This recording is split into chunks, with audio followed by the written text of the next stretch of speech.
19-metis Matas Šablinskas – vienas iš 3 nedidelės įmonės įsikūrusios Kauno pakraštyje darbuotojų.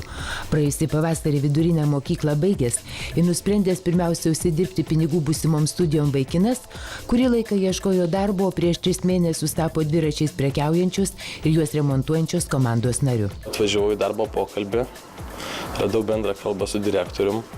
Ir man šis darbas patiko. Ir taip. Buvau konkurso būdu buvau atrinktas, ir dirbu čia vadybininku. Nors priimdamas į darbą patirties neturinti jauną žmogų vadovas visada šiek tiek rizikuoja, šį kartą viskas susiklostė itin sėkmingai. Pašmaikštauti nevengiantis Matas pateisino įmonės savininko lūkesčius ir baigiantis bandomajam laikotarpiui abu jau žinojo, Matas liks dirbti dviračių saloje. Daugiausiai matyti tenka bendrauti su klientais, aišku, atsiliepinėti skambučius, priiminėti dviračius, tuo pačiu ir tvarkyti, pardavinėti prekes, kas be ko, priiminėti prekes. Tai ir būtų pagrindiniai tokie mūsų darbai.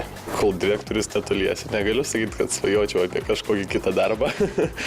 Pasakysiu taip, čia iš tikrųjų mano svajonių darbas. Šiuo metu mano bandomasis laikotarpis eina į pabaigą. Aš tikiuosi, kad liksiu dirbti ir toliau, direktorius mane pasiliks. Ir manau, tai bus puikiai darbinė patirtis ateityje. Kol kas darbuotojų nenusivyliau ir jisai atitinka mano lūkesčius.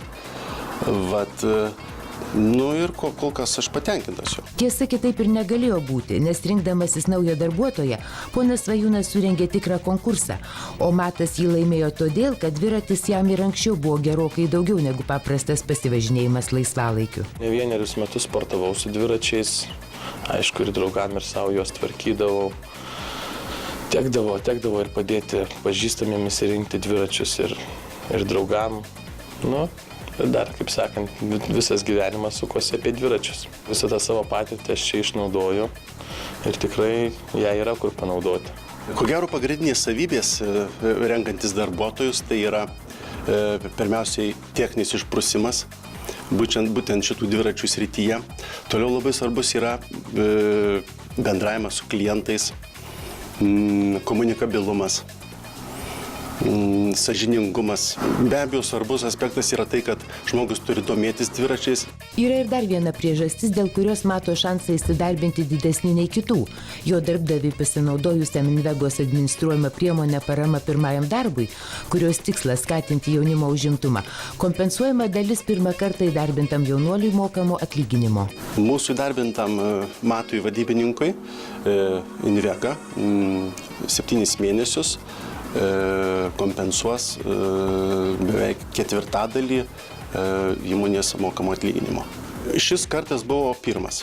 Ir ačiū labai mūsų vyrbuhalteriai Jolantai, nes jinai pastumėjo ir parodė teisingą kelią, kad galima pasinaudoti būtent šią parama pirmajam darbui.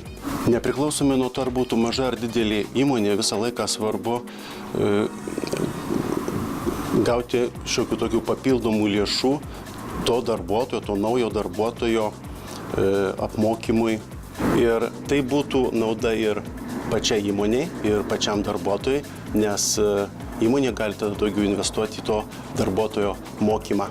Socialinės apsaugos ir darbo ministerijos inicijuotai priemoniai parama pirmajam darbui iš Europos socialinio fondo skirta daugiau kaip 9 milijonai eurų. Šią priemonę nuo 2012 administruojant Invega iš 2,5 tūkstančio didelių ir mažų Lietuvos įmonių, norinčių darbinti patirties neturinčius jaunuolius iki 29 metų, sulaukė 27 tūkstančių paraiškų. Šios priemonės galimybėmis jau pasinaudojo beveik 18 tūkstančių jaunuolių. Darbdaviai pageidaujantis, kad pirmaisiais jauno žmogaus darbo metais būtų kompensuojama beveik 1/4 jam išmokamo darbo užmokesčio, beveik 115 eurų, paraiškas gali teikti iki šių metų rugsėjo 30 dienos.